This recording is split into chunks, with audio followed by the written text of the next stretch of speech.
Hello साथियों, flying bird पर आप सभी का एक नई अपडेट के साथ स्वागत अभिनंदन। साथियों, जिस घड़ी का इंतज़ार आप सभी को था, यानी मैं बात कर रहा हूं ट्रांसफ़र ऑर्डर की। ट्रांसफ़र ऑर्डर जो है वो आपके आना शुरू हो गए हैं।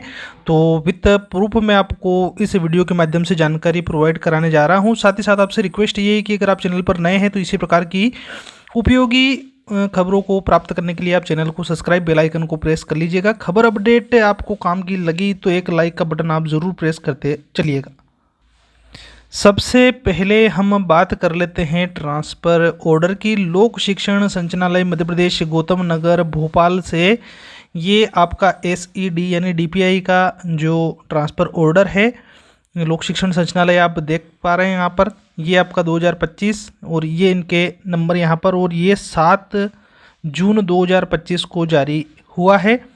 वहीं आगे अगर हम देखें तो एतद द्वारा लोक सेवक को उनके सम्मुख तालिका में क्रमांक 6-7 में अंकित संस्था में जिले में समान सामर्थ्य अनुसार स्थानांतरित कर पदस्थ किया जाता है। तो आप यहाँ पर देख पा रहे होंगे यूनिक ID, नाम, पदनाम, विषय एवं पैनल, कार्यरत संस्था यूडाइस, कार्यरत जिला, नवीन संस्था, और यूडाइस यहाँ पर आ गई और नवीन संस्था का जिला भी यहाँ पर आ गया है।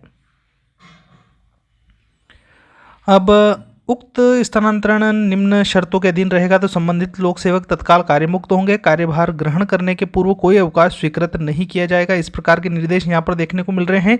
स्थानांतरित लोक सेवक को अपना कार्यभार तत्काल सौंपना अनिवार्य होगा। किसी प्रकार का कोई कार्यभार उन्होंने ले रखा है तो वो अनिवार्यतः उनको सौंपना है संबंधित जो भी आप संकुल में या जहां भी आप कार्यरत है वहां पर। संबंधित लोक सेवक पूर्व से पदस्थ संस्था से बगैर सूचना के लंबी अवधि से अनुपस्थित है तो प्रकरण जिला शिक्षा अधिकारी द्वारा 3 दिवस में संचालनालय को विशेष वाहक के हस्ते भेजा जाएगा। यानी जिसने भी ट्रांसफ़र लिया है अगर लंबी अवधि से अनुपस्थित चल रहे हैं तो उसके लिए यहाँ पर पॉइंट देखने को हमें मिल रहा है। चौथा पॉइंट यहाँ पर देखने को मिला, संबंधित लोक सेवक का पद जिला संभाग संवर्ग का होने पर स्थानांतरित नवीन जिले संभाग में कार्यभार ग्रहण दिनांक से वरिष्ठता निर्धारित होगी। यानी आप अगर स्थानांतरित जिले के कार्यरत उसी संवर्ग के लोक सेवक में अंतिम लोक सेवक के नीचे वरिष्ठता निर्धारित होगी। तो ये आप समझ गए होंगे कि अगर आप जिले से जिले के अंदर अगर ट्रांसफ़र ले रहे हैं तो कोई किसी प्रकार की कोई वरिष्ठता आपकी प्रभावित नहीं होगी। और अगर आप जिले और संभाग को अगर परिवर्तित कर रहे हैं तो नवीन जिले और नवीन संभाग में आपकी जो वरिष्ठता है वो प्रभावित होगी। यानी उसी जिले में जो अंतिम लोक सेवक है उसके बाद में जो है आपकी वरिष्ठता काउंट की जाएगी, वरिष्ठता गिनी जाएगी। वहीं ऐसे लोक सेवक जिनके द्वारा स्थानांतरण नीति 2022 की कंडिका 3.1.2 अनुसार गंभीर बीमारी, विकलांगता, पति पत्नी या अन्यत्र पदस्थ होना इत्यादि के आधार पर वरीयता प्राप्त कर स्थानांतरण प्राप्त किया है तो कार्यभार ग्रहण करने वाले प्राचार्य द्वारा वरिष्ठ संबंधित दस्तावेजों की पुष्टि करनी है। इस प्रकार की अगर कोई कारण के आधार पर आपने अगर ट्रांसफ़र लिया है तो आपके डॉक्यूमेंट जो है वो चेक किए जाएंगे। अगर जानकारी त्रुटिपूर्ण पाई जाती है तो आगे आपके ऊपर कार्रवाई और आदेश निरस्त आपका माना जाएगा। अगला जो पॉइंट हमें देखने को मिल रहा है कि यदि संबंधित लोक सेवक अध्यापक संवर्ग का है, स्कूल शिक्षा विभाग के अंतर्गत नवीन संवर्ग में नियुक्ति नहीं हुई अथवा संबंधित लोक सेवक जनजाति कार्य विभाग द्वारा संचालित शाला में कार्यरत है अथवा न्यायालयीय आदेश के अनुसार स्थगन पद कार्यरत है तो ऐसी स्थिति में संबंधित प्राचार्य पोर्टल पर आदेश को निरस्त करने हेतु सूचित करेगा। यानी आप समझ गए कि जनजाति कार्य विभाग के है या किसी न्यायालय आदेश अगर उनके ऊपर चल रहा है स्थगन में तो ये इस प्रकार जो है आदेश निरस्त उनका हो सकता है।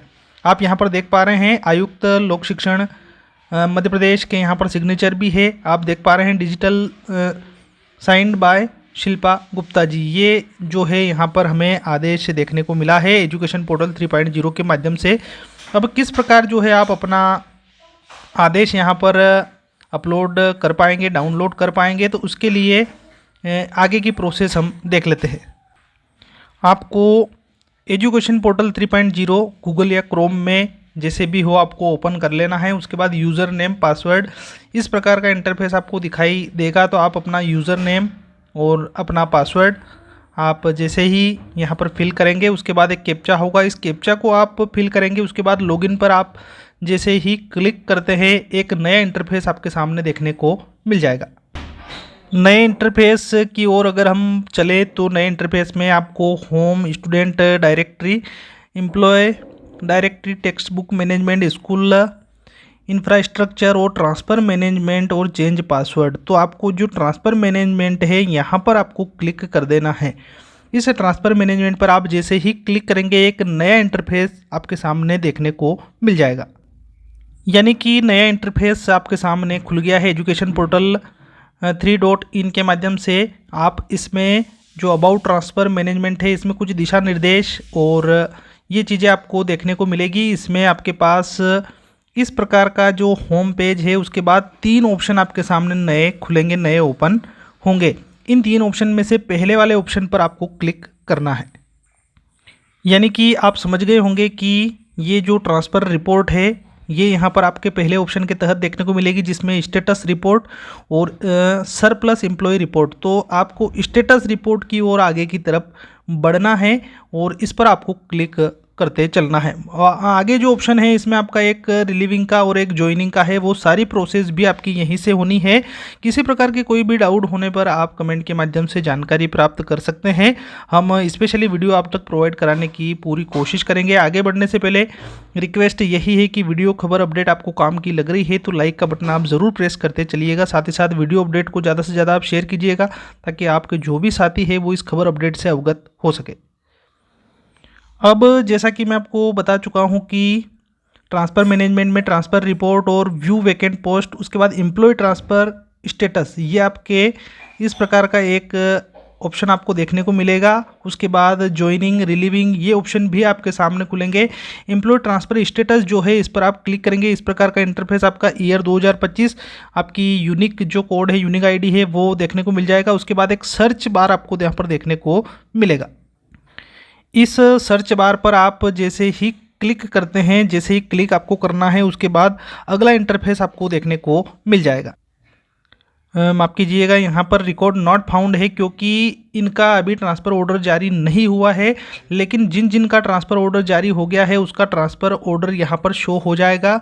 उसके बाद आप जो है इसको डाउनलोड कर सकते हैं। आप जैसे ही डाउनलोड करेंगे तो आपकी गैलरी है, फाइल है, उसमें आपको देखने को मिल जाएगा। उसी के तहत आपको आगे की प्रोसेस करनी है। यानी कि आपको पूरी प्रोसेस यहाँ पर समझ में आ गई होगी कि आपके जो ट्रांसफ़र है, ट्रांसफ़र ऑर्डर जो है वो एजुकेशन पोर्टल 3.0 के माध्यम से आपको देखने को मिलेंगे। ये यहाँ पर मैं आपको क्लियर कर दूं कि अभी मैं बात केवल और केवल DPI की कर रहा हूँ क्योंकि आदेश DPI के ही आना शुरू हुए हैं और ट्रांसफ़र ऑर्डर जो है वो भी मैंने आपको बता दिया है। तो सारे नियम जो है उनको ध्यान से पढ़ लेना है। ट्रांसफ़र ऑर्डर को भी आपको अच्छे से वॉच कर लेना है, उसको डाउनलोड कर लेना है, उसकी 2, 3, 4 जो भी आपको फ़ोटोकॉपी प्रति है वो आपको निकाल लेना है ताकि आगे आने वाले समय में आपके काम लग जाए वो। अब मैं यहाँ पर DPI की बात कर चुका हूँ। आगे ट्राइबल से रिलेटेड जो भी अपडेट हमें देखने को मिलेगी आप तक साझा करेंगे। DPI से जुड़ी हुई जो भी अपडेट आएगी वो भी हम आप तक साझा करने की पूरी कोशिश यहाँ पर करेंगे। साथियों, ये इस अपडेट में इतना ही। मिलते हैं इसी प्रकार की उपयोगी अपडेट खबर लेकर अगली वीडियो में। तब तक के लिए आप सभी को जय हिंद, जय भारत।